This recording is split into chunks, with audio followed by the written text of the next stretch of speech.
สบายดีพ่อแม่พี่น้องทุกคนมื้อนี้เฮาสิมาต่อใส่น้ำอีกใส่น้ำยกอันนี้นะจันดีได้เอากระเจมาบ่มาปิดอันนี้นะอันนี้จะสิต่อข้อต่อแบบนี้เด้อน้ำยกใส่สิปลูกผักอาจจะเฮ็ดเป็นแบบนี้สิต่อตึมแล้วก็เฮาก็ยังสิcover สิปกนั่นอันนี้พร้อมสิปกนั่นอันนี้พร้อมเพนี่มีแต่อันเดียวนี่บ่นี่มีแต่อันเดียวบ่หรือหลายอันเดียวปกมันสิปดเบิกเนาะเขาให้เราให้ปดแต่อันนี้ดิหรือว่าเราต้องปดอันนี้แต่ตัวเดียวตัวนี้มันบ่พอเด้ตัวนี้มีแต่อันเดียวนี่เนาะแล้วก็มีแต่เอาไม้ไผ่มาวางไว้เฮ็ดแบบวงแบบนี้บ่วงแบบนี้แต่ประเทศซ่อนเฮ็ดห้างหรือว่าบ่เฮ็ดซ้ำเฮาเฮ็ดเหมือนนั้นหรอกไอ้มันที่โพดเดี๋ยวว่าแล้วมันที่โพดมันที่โพดบ่นี่ซ้ำนี่แหละเฮ็ด91ติ29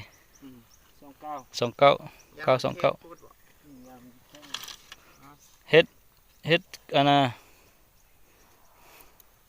เฮ็ด29นี่มันสิยาวเกินไปบ่มันเป็นหยังเนาะมีแต่ปกซื่อๆเนาะไม่นี่น่าจะพอแล้วนี่เนาะ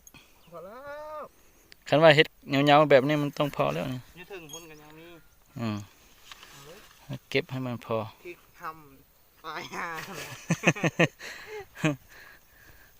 อันนี้เขาก็อันนี้มันเบี้ยวกับหญ้าแน่เนาะ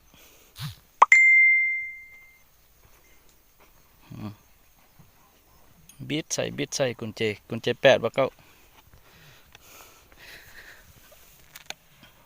70ติเนาะเจ็ดเลื่อมมีบ่ถืออีเลยนะเยอะนี่กลัวอยู่มีได้เท่าใดประโยชน์เท่า14พันบ่ถือมัน13นะ13ก็เจขี้เนาะแม่นบ่ใส่การได้น้อยนึงแล้วถ้าไปเอากัน13เฮาบ่มีเด้เฮามีแต่12 14 17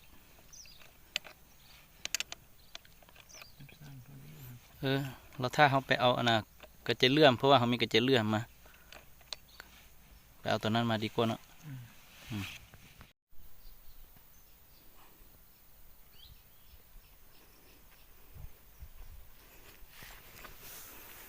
ขอต่อไซนี่จะเป็นหูอันนี้เขาต้องอนามัยดีๆเนาะมันจะมีขี้เหงื่อมีสารพิษบ่หรือว่าแนวใดเราจะให้เราอนามัยดีๆเวลาเราเฮ็ดเบิดเราบ่ต้องปล่อยน้ำออกทั้งอันนี้พร้อมเขามีแต่ไล่น้ำออกก็เลยจังเฮ็ดเนาะน่าจะหนึ่งเราจะขอดูอย่างนั้นนะเราจะขอดูเลยนะเจมาโมลุดท่อเนาะเจ้าเรามันรัวโตมาต้อนจากเราใส่ตัวนั้นนะแล้วนอนมุ้ยจ่อเมลีนอเทียจะเมลีนอเจมาลีจะหลังรัวโตหัวเนาะมาต่อเทียเนี่ยที่รีบเตาเทียให้บริจาคเตลุนอเนี่ยเห็นหนึ่งรัวต่อตัวเนาะน้ำมอเทคสิเขาเมื่อวานบ่เห็นแล้ว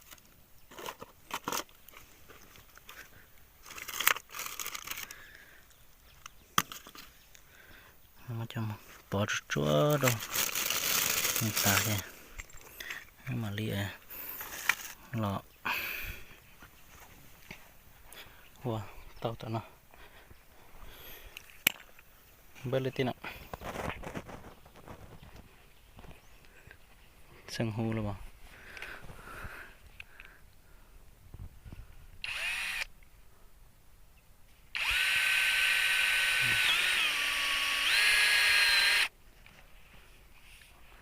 จอดฟันนั่นนี่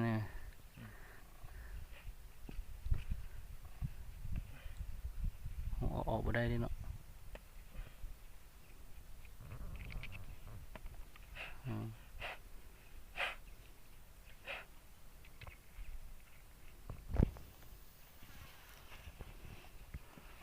อไปอันนั้นคือบ่เห็นใส่สีดำน้อยๆใส่สีดำมันยังบ่ได้ใส่บ่หรือว่านี่เลย ใช่ ใส่แล้วอยู่บนนี้ติ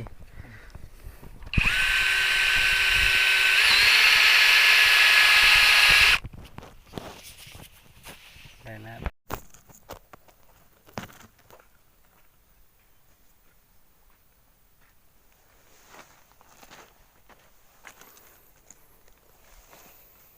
คุณเจ๊นี่เบอร์ยังเบอร์13บ่เบอร์14 14 ตัวนี้น่าจะโอเคแล้วนะสองตัวที่บ่มีประโยชน์นี่ก็เอาไว้ตอนนี้มันหักเบอร์หนึ่งได้ด้านหนึ่งได้เนาะ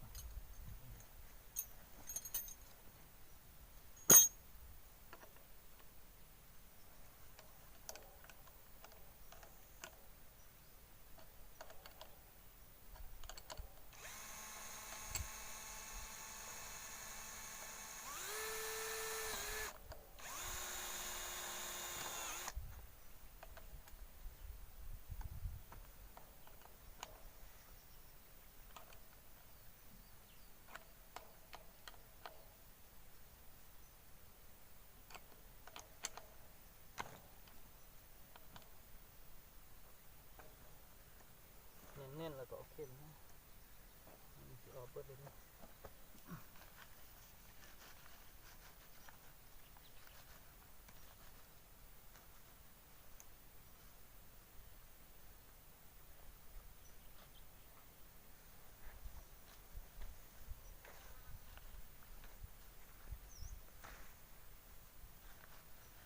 ไปว่ามาครีมค่ะดีต้องการเด้เนาะด้านนี้ครีม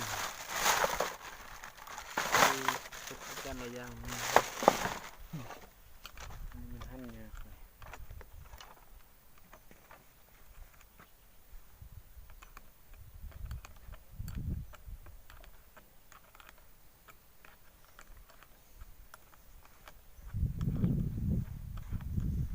เลือกหั่นตัวนี้ ออกบ่ จับตัวนี้ครีม คิมบ่ได้เอามา ธรรมดามือเป้ากันได้เลยมันด้นได้คน มันเหมือนเขาเนี่ยมันโดนแล้วดิ